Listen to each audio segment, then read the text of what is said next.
Why no? El Hilal. Player man. Abdul Hamid. Omo left back. Mm-hmm. Somo loan to Asante Kotoko for the season. Abdul Hamid. Abdul Hamid. But he happy boys. Abdul Hamid. El Hilal. Mamefa inema born again. About the arrangement that they want to do. But when the Harry story. Oh, that be Urefi. Yeah. No, I. Bequin. Nidi fatana. Oh, that be South Sudan waiting at the Harry. That be. Urefi. So a national team player. No, but it's a national team player.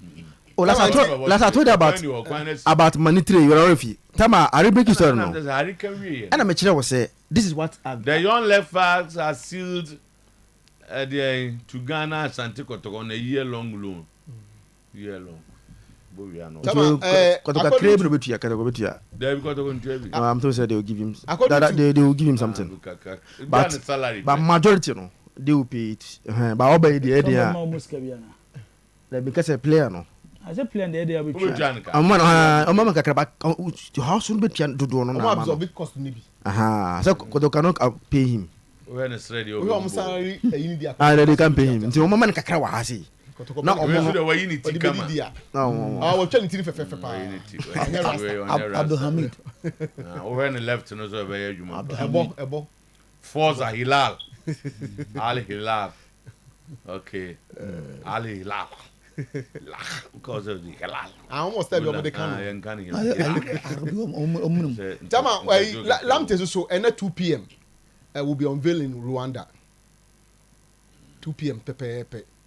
Ntibutu amount for monitor. And no man really is Mukwala. Mukwala, they know, say artwork, but obesan then eventually and also about abonting. Okay. Yeah, but this is an artwork for now.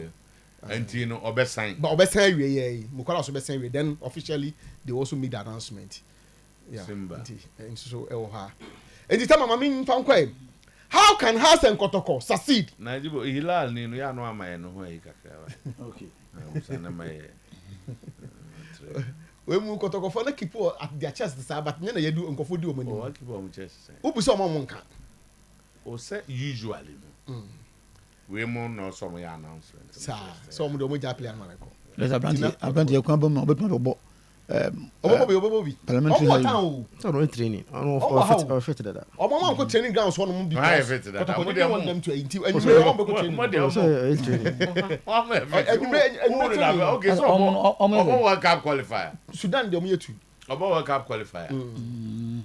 Tama. O say how can Ethiopia ni so kan ho. Ethiopia ni ba ko kan ho. 2 Sudanese, 1 Ethiopian. Ethiopia for the more skills. Okay. Ethiopia with more skills. And I'm a tourist boys in so town.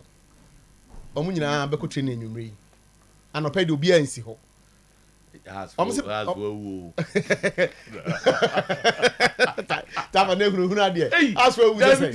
starting training basics. From the half for go. Omo my go say 2-0. This is for graduate. There's a Kotoko kwate for no. Hey. We ama aso no ko miemu kwa. Hilal for number 3. Obo national. Obo Kotoko. Is you be we selection. Nanya Sudan ho na eyikoyi. Kotoko player no. So no what town waba and then Sudan mobile. Omo ntokwa omo league. Ti no mpe be atutu to place. Yeah, quite enough. All other issues. One of my unveilable, we are told Mukwala is unveiled. That was the artwork. Lamptey unveiled by APR. I'm a general who know. It's a military team. I'm a general. I don't know. APR soldier for it. It's a soldier for it. And discipline. Until they have fully funded from the anti-Abrantian or they are paying 10,000 a month. So to $16. 160. Dauda bill on the 130 they are paying is to some matters. 130,000. Yes, to some matters. But where the 120 in the bottom, it is to. How much? 120,000. Sign on fee for him. They are paying Richmond Lamptey. Is it last year or 2 Zebrana? Lamptey Papate ha. Oh, so after you know. These are lessons. We are seeing Simon. Within a short time. Yes. On mommy. Yeah. 120,000 into Yijiba. Unyadi will be a ubi. Yes, and I wet. You're wet. My father can't raise $8,000. I don't know. I'm telling you, I'm telling you. Me what, bro? You'll be a view from those times. 120,000. The world is a very interesting. No, it's very, very, very interesting. Within a short time, I'm happy for him, especially in Papa and Mammy and all those people. He's taking 120. Wow. And 10,000 a month. While some others are taking 130,000 for a player who has a contract. I say anything. No, sir, that is the negotiations, you know. What? Some at a sick or more taking. So what I said, the player also be giving money. No, so no.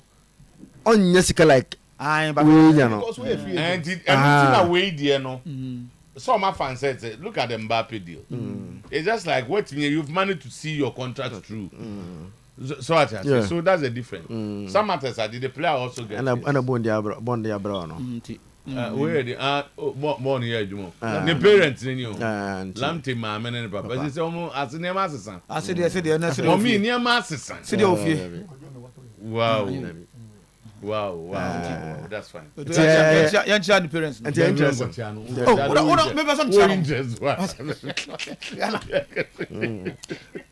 you see, Mukwala is also on bill. Yeah. Mukwala is also. Mukwala no Champions League. Mukwala no Odisun kwa ukonya nije ni mo. Sir. Oh, no one Mukwala ne message of Asante Kotoko. Farewell, you know. Oh, say he enjoyed staying here. Because on the Rahu pan oko. He enjoyed staying here. Oh, Asante Kotoko. Mukwala ben enjoy oko. Oh, Safi no. Safi no. Ade. Iriasi ehun. Ade. So no Mukwala ben enjoy Ghana. Be a season or two ago. Oh, you can see. Na at a point near the describe players we say Omobeshe Kotoko Jesus so mu yemura. Engura. Engura no. Ba ko na de TV so okosen ben. Ba ko so akoje $120,000 obo Champions League. You so obo Champions League. Engura ba ko so Morocco, Raja Casablanca. Ono so obo Champions League. Nti menim Engura pa say Simba na APR na Raja o mato de. Engura. Interesting. Ghana. Oh my God. Very interesting. I think that so to say Ocean dear Cosipana Ocean football yeah. I think that in African continent in Kwano. Yet they are comparing blacks in by a 300 years behind. Tuntum for no pono.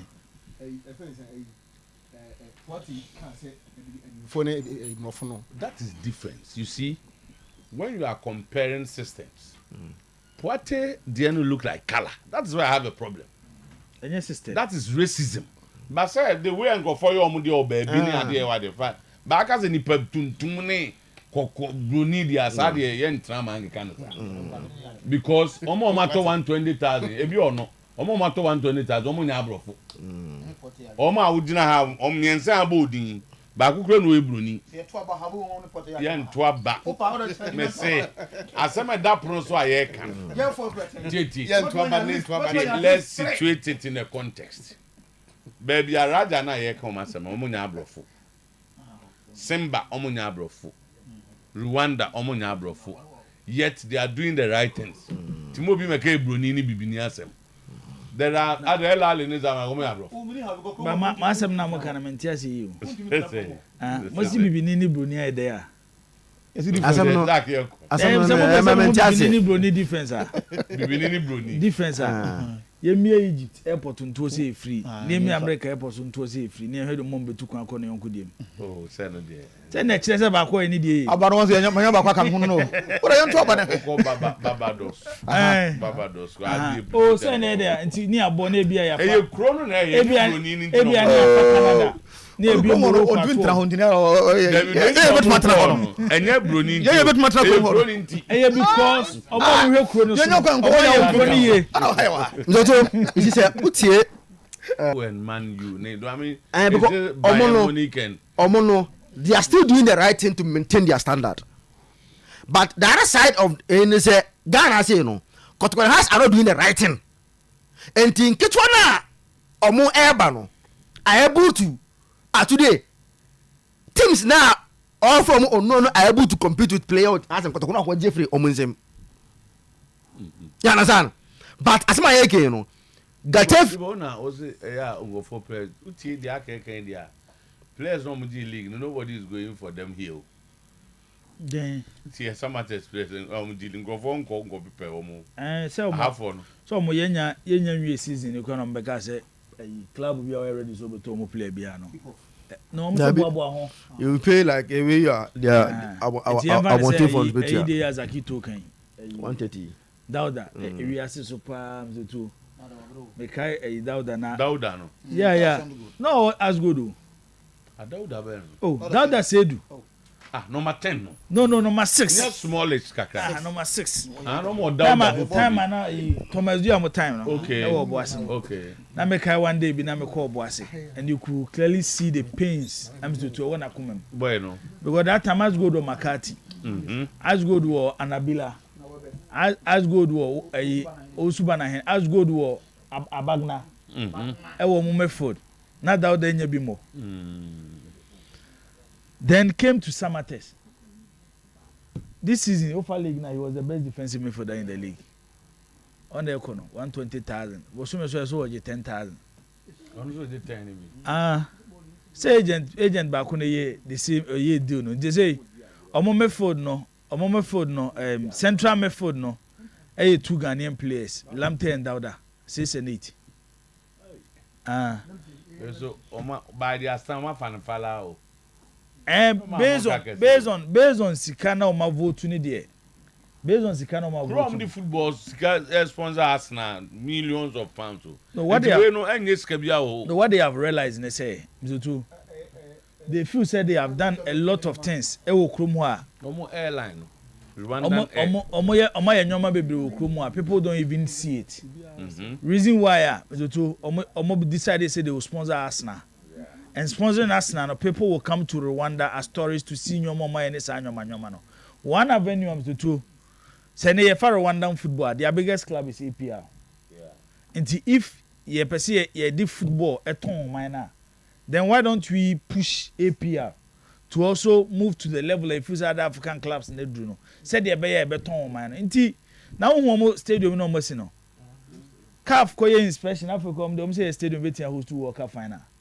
Among us, Champions League and a Cup of Nations. Almost a World Cup final. And there's a World Cup match. Final. Management of Simba FC has officially announced that they will hold Simba Day Festival on August 3rd. It's a day they used to introduce new players, and on that day they will play against APR FC. Until R.Lamptey on the day now, R.Lamptey Mukwala. Now, and yes, some particular day no. Sika omu degenerate ni sika ketwa. Oh, no more than 100,000. I know their stadium. A big 100,000 capacity. That particular day no nko anu sika omu big stadium. It means you have transfer bi o ma bia. I'm inviting Kotoko I think recently. Obia se team ni Jesse. It's a must. A supporter no. Yes, you buy and enter. They make the stadium, they design it in their colors. Yellow and Simba Day no. Yeah, so they make it very. Who's that? Now Rwanda in Eastern Africa, no, he said the Simba ne young guy, you know, omu take shine too much, so they also boom. And now APR things that the young guy Simba, you know. No, say the same East Africa, and we mun fans ho. So we mun fans na see we mun kwan ebo mu in terms of things are ebo mo dey our Champions League. Omo feel say omo podi omo ba maybe no omo kwada. So they have to compete now. And to compete, you know, and on my list all the best, the things and best players they've seen on the continent.